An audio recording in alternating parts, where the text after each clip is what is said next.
Known simply as the catch in Game 1 of the 1954 World Series, a championship Mays would go on to win. The iconic and logic-defying play captured the magic of Willie Mays' career, one that earned him the nickname the Say Hey Kid. Say hey! Say hey! Say who? Swinging at the plate, say hey! Appearing in a record 24 All-Star games, he could do it all. With 12 gold gloves, the center fielder could catch. He could steal bases with blazing speed, sometimes losing his hat along the way.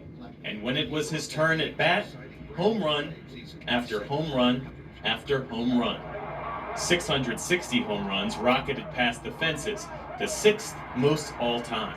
I think the general consensus now is that Willie Mays is the greatest so-called five-tool player in baseball history. Hit for average, hit for power, run, field, and throw. He could do all of those things at the highest possible level. Mays was voted into the Hall of Fame in 1979, his first year of eligibility. But his beginnings were far more humble. Born in Westfield, Alabama in 1931, Mays was the son of a Negro Leagues player. And he started his pro career in 1948 with the Negro League Birmingham Black Barons, at just 16 years old. In 1951, he made his major league debut with the New York Giants, a year he captured National League Rookie of the Year. Beloved by fans for his dazzling play, his exuberant smile, and for giving to the game's next generation. Mays would play stickball with children in New York City streets. They'd knock on my window. I would go out, play stickball for about an hour, 2 hours, and then I buy everybody ice creams. Less than a decade later, his play went coast to coast when the New York Giants became the San Francisco Giants. Even though he was already a star and a World Series champ, the welcome wasn't always warm. Every time I went to the plate, they were expecting a home run out of me. But why? Why are they putting it? But it didn't take long for Mays to win over another city and another fan base. Joe DiMaggio, though he played for the Yankees, was from San Francisco. And San Franciscans wanted their own players. So they had Willie McCovey and Orlando Cepeda. They felt like maybe Willie was a New York Giant. But then over time, he won them all over because even though those were Hall of Fame players, Willie was the best of all of them. Taking the Boys of the Bay to a World Series appearance in 1962 and an MVP season in 1965. In 1972, Mays went back to where it all began, New York City, to play for the Mets. The aging superstar played less and less, but he helped elevate yet another team to the World Series in 1973, a series they would lose.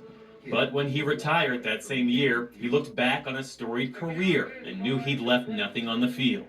The game of baseball has been great to me. Others after him, even outside the world of sport, acknowledged the path he paved. It's because of giants like Willie that someone like me could even think about running for president.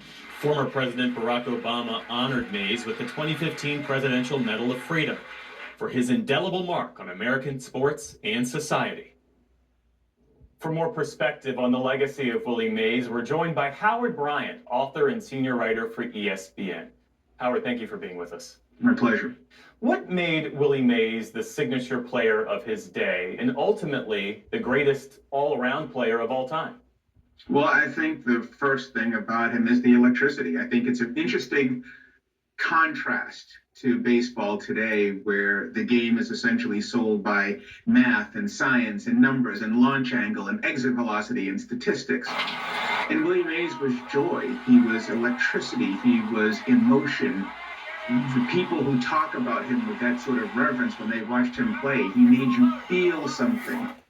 It was all about the projection of young kids wanting to be like him, the real idolizing of a hero who could do things on the baseball field that everyone wished they could do.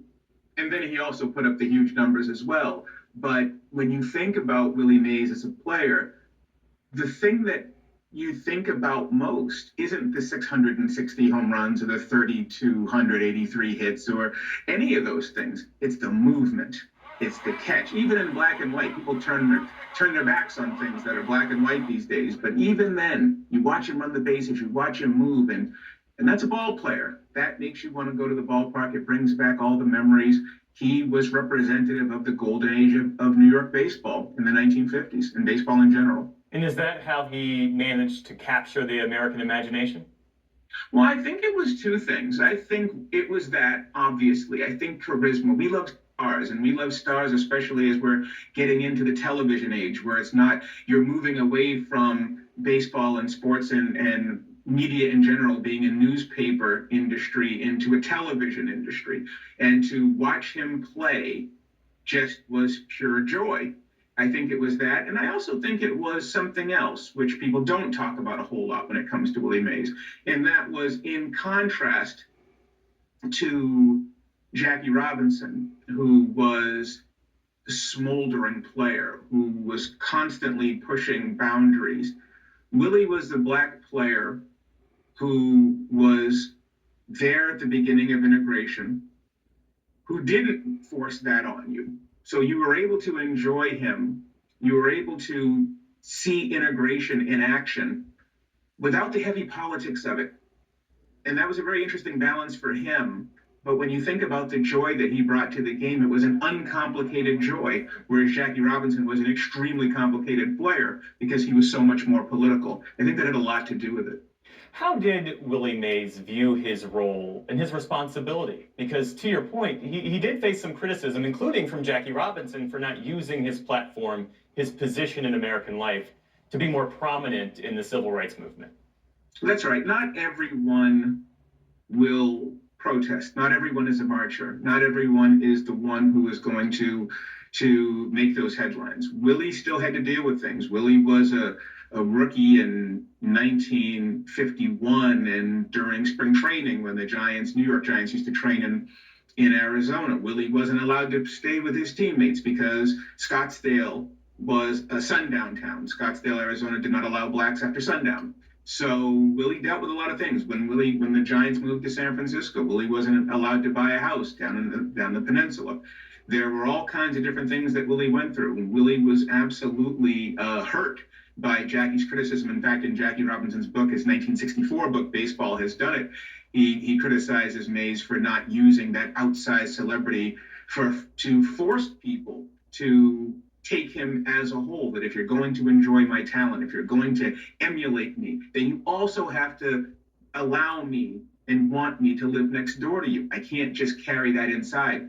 Willie carried it inside, and I think he was very conflicted by, one, that it wasn't his personality, but two, he was being criticized for things that hurt him as well. And lastly, Howard, how did Willie Mays elevate the game of baseball? Well, once again, and it's an interesting contrast to where we are today.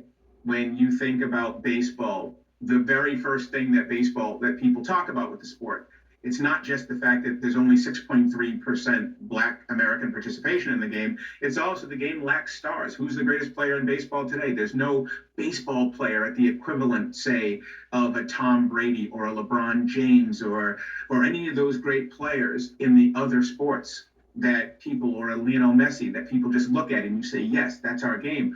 Willie Mays was a staple. When you said baseball, when you said Willie Mays' name, everybody knew who you were talking about. He used to be on the Donna Reed show. He was on sitcoms. And he was the face of sport for an entire generation or two. And that's what sports does for people. And Willie Mays was the guy who made you connect to the sport. And that lasted until the very day he passed.